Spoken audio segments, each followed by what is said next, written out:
The Quran does not say, and the man can beat his wife, just like that.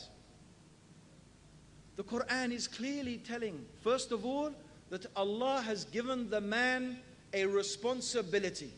A responsibility to ensure that his family, his wife, his children are following the straight path that leads to Allah, the straight path that leads to paradise and goes away from the hellfire. This is the responsibility the man has been given. Now, all of us recognize, for example, that any government has the responsibility to care for its citizens. Is that true or not? Yes? And does not every government have the responsibility to prevent criminal action? Yes or no? Isn't it the responsibility of government to arrest the thieves and the murderers and the rapists and to do something with them to prevent that happening and to prevent that evil spreading in society? Is that not the duty of government? Yes or no? And don't we all recognize that governments are allowed to use some type of force in order to arrest such people and to prevent them from their harm? Yes or no? Is there one place on the face of this earth, except maybe some little island somewhere there's only 10 people, and they're all related maybe, where you don't have a police force who has to arrest people, who prevents riots, who prevents evil? Is this true or not? You have every country, every place in the world, this exists. Yes or no? Yes. So we recognize that those in authority have the right to use force if they have to prevent some evil taking place.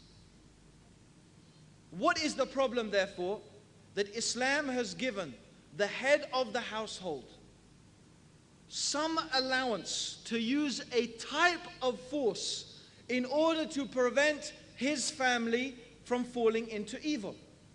And that force has conditions on it, and it has prerequisites to it.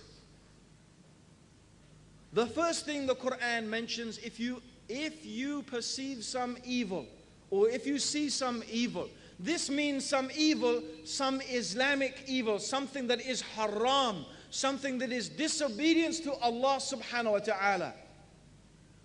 And Allah also mentions in these same ayat that the believing women, they are obedient to their husbands and they guard in their husband's absence their chastity. So if someone sees that his wife is going astray or his family is going astray, then Allah has given a system of correction to prevent this crime that will lead to something much worse than prison, lead to the hellfire. First, Allah said to the man to admonish the wife. First, you tell her, like you would tell anyone, giving them dawah, with maw'idah, with a nice exhortation. وَجَدِلْهُمْ بِالَّتِي هِيَ أَحْسَنُ, and explain to them in the nicest way. بِالْحِكْمَةِ, with wisdom. Oh my wife, don't you see that Allah said this? And don't you see that the Prophet ﷺ said that? And aren't you afraid of Allah's punishment? And don't you want Allah's reward? And this is the wisdom and the benefit and the reasons behind this, that you should do this and this and this. So this is the first stage of advising his wife, of exhorting her, of teaching her, of reminding her. If this does not work, then he can take another step. And another step is that he turns his back on her in the bedroom. He turns his back on her because it is something the wife loves from the husband, that he is affectionate towards her, even in the physical sense. It's something that the woman loves from her husband. Actually, if the husband is already like a cold fish to his wife, and only, hardly ever hugs her or kisses her, and, they don't even hardly look at each other except, once a month or something like that, then I don't suppose that him turning his back on her is going to have much effect, But this is not how the relationship between the husband and the wife should be in Islam. We are garments one for the other. The Prophet ﷺ used to play with his wives. He used to joke with them. They used to race with each other. They used to take showers. Used to take ghusl together, and him and Aisha would fight to take the water from the bucket. This is Islam. This is how the affection should be between the husband and the wife. The best of you are those who are best to their wives. And I, the Prophet ﷺ said, am the best to their wives. So this is how Islam should be. So if your relationship is like that, then you turn your back on your wife is going to feel sad. And she, inshallah, she's going to relent to that.